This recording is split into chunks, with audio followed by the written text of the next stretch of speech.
Hello there, my name is Klaus Hostel, and I'm doing 100 innovation keynotes in 100 days.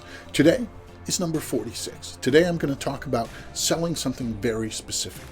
Now, there's a problem in marketing today and how we position ourselves in markets, because nobody wants to buy innovation. Nobody wants to buy leadership.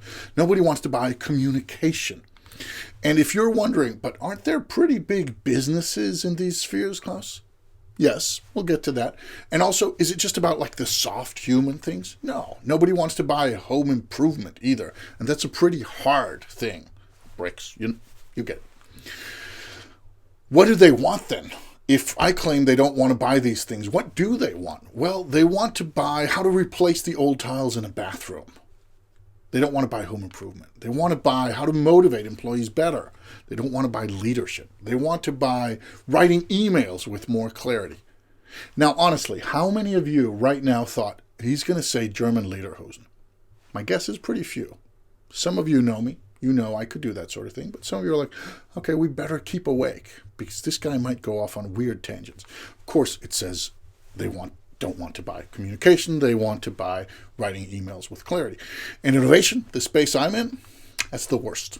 It is by far the worst. Why is that? It's because here people don't even know what they can ask for.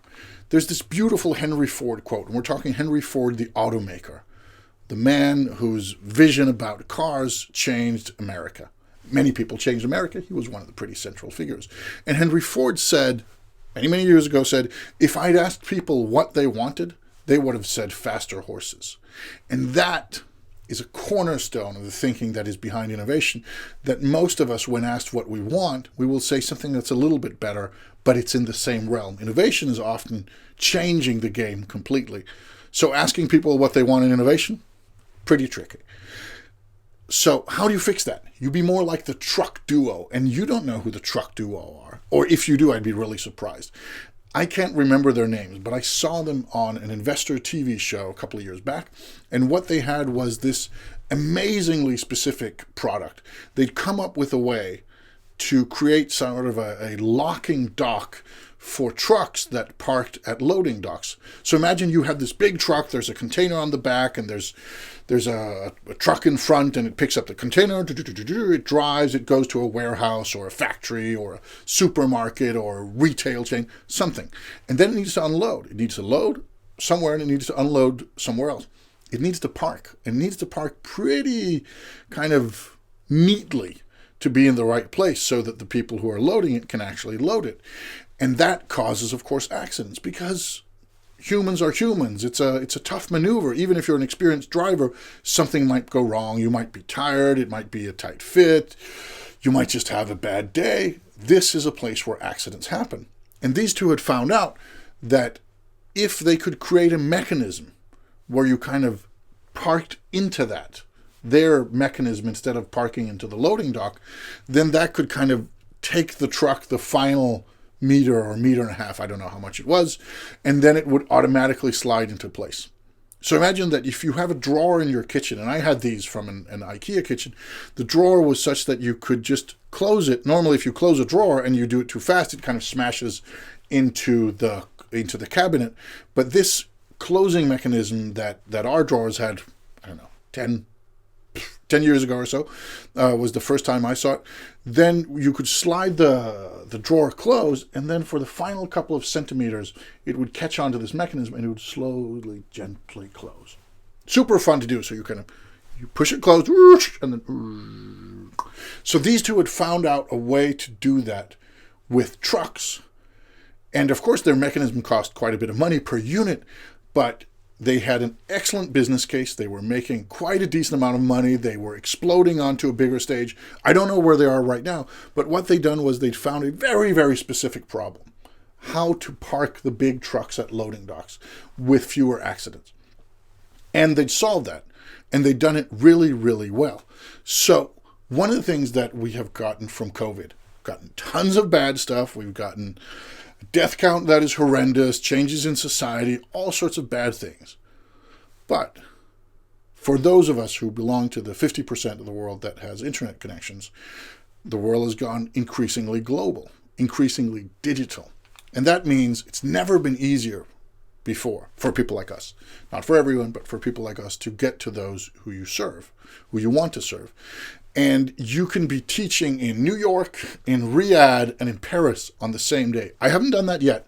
I have taught a university class in Bangkok one day and in California the next day. So I've been pretty close to this. That would have been pretty tricky before COVID. Not because it couldn't have been done technologically, but because people simply didn't think that was a possibility. They were thinking flights, hotels, all that sort of thing. Now, digital is default. So if you're in a little bit of trouble, like snowmen are around the world, yes, it's a global warming joke. Yes, it's real. Yes, we can still make fun of things that are tough and real. Or if you're doing so well that you can take a chance or two without having to worry about it, then my advice is find some specific needs, some specific desires, specific problems, and try to solve them. The more specific, the better. And then sell them something specific. Sell them a specific solution to this. Now, this truck parking gadget that they produced, it didn't really help a lot if you had a trucking company. It was your sales that were in trouble. It didn't help if you were trying to teach school kids different things in classrooms. It wasn't a multi-tool like a computer or an iPhone or a course in interpersonal communication. It was super specific, but it also meant it solved a very specific problem. It has never had a better chance of succeeding. And why? Because it's never been easier to find those hyper-targeted audiences, to find those specific problems and solve them. Because you might find 100 people in the world that have the problem, a very specific problem that you know how to solve. But now you can collect them, even if they're spread, even if one is in Rio de Janeiro and one is in Tokyo and 5 of them are in Moscow. You can find those people. It's never been easier, and you can serve them. And me, the dancing monkey, well, I've had some pretty specific requests and I've done some pretty specific things during this period. I've been asked, how do you do that cool thing with the camera, the green screen, and the PowerPoint slides, the stuff I'm doing right here? Not everybody knows how to do that. It's not that it's complex. It's not it's something I invented. It's not even expensive.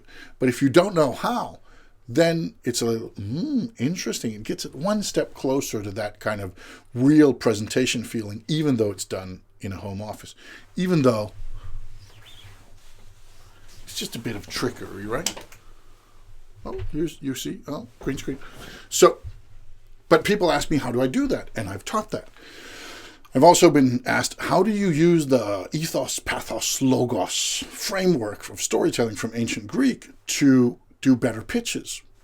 Pretty specific, but also something that I've taught. And finally, as an example, I've been asked by quite a few people, because with 31 books to my name, and one of them right here on the table, sometimes people ask me, Klaus, how do you write so many books? How do you write books so fast? Can you teach me how to write a business book in less than a month? And I say, yeah, I can. If you're willing, then I can do that. But it's a pretty specific request. It's not like writing or creative writing or even book writing. It's a business book in less than a month. Specific. That's what people want. And at the end, I'm going to give you something that I find very general, yet very specific. I know it's a bit of a bad joke, but bear with me. Thank you for listening. That's the specific and the general. Thank you.